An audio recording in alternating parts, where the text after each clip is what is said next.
ಇನ್ನು ಕೋಲಾರದಲ್ಲಿ ಮಾವು ಬೆಳೆಗಾರರು ಸಿಡಿದೇಳ್ತಾ ಇದ್ದಾರೆ.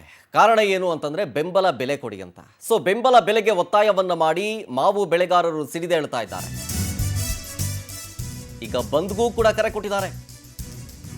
ಬೆಂಬಲ ಬೆಲೆಗೆ ಒತ್ತಾಯಿಸಿ ಕೋಲಾರದ ಶ್ರೀನಿವಾಸಪುರವನ್ನ ಬಂದ್ ಮಾಡಿದ್ದಾರೆ ಮಾವು ಬೆಳೆಗಾರರು.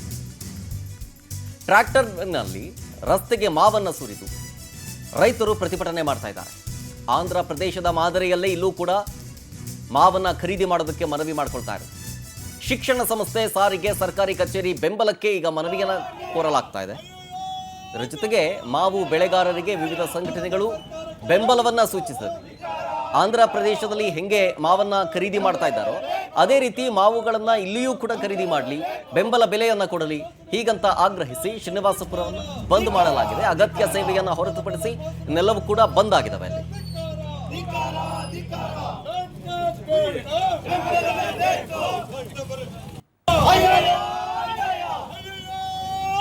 ಡೀಟೇಲ್ಸ್ ಕೊಡ್ತಾರೆ ನಮ್ಮ ಪ್ರತಿನಿಧಿ ಶ್ರೀನಿವಾಸ್ ಫೋನ್ ಸಂಪರ್ಕದಲ್ಲಿ. ಶ್ರೀನಿವಾಸ್, ಈಗ ಶ್ರೀನಿವಾಸಪುರದಲ್ಲಿ ಬಂದ್ ಆಗಿದೆ, ಪರಿಸ್ಥಿತಿ ಹೆಂಗಿದೆ? ರೈತರ ಆಗ್ರಹ ಏನು? ಶರತ್, ಇದು ಶ್ರೀನಿವಾಸಪುರ ತಾಲೂಕಿನಲ್ಲಿ ಇರೋಂತ ಏನ್ ಮಾವು ಬೆಳೆಗಾರರಿಗೆ ಈಗ ಕಷ್ಟ ಎದುರಾಗಿದೆ ಅಂತ ಹೇಳಿ ಬೆಳೆದಿರಂತ ಮಾವು ಬೆಳೆ ಇಳುವರಿ ಸ್ವಲ್ಪ ವ್ಯತ್ಯಾಸ ಆಗಿರೋ ಕಾರಣಕ್ಕೋಸ್ಕರ ಗುಣಮಟ್ಟ ಕೂಡ ಏರ್ಪೇರಾಗಿದೆ. ಹಾಗಾಗಿ ಈ ಗುಣಮಟ್ಟದ ಮಾವಿಗೆ ಬೆಲೆ ಸಿಗ್ತಾ ಇಲ್ಲ.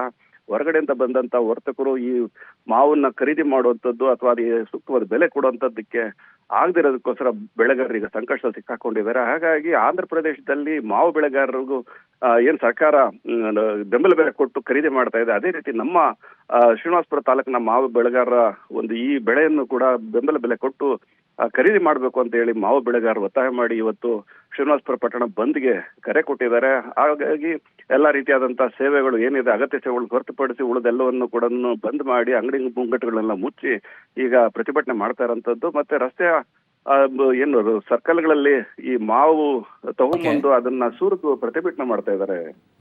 Thank you Srinivasa Murthy ಡೀಟೇಲ್ಸ್ಗಾಗಿ.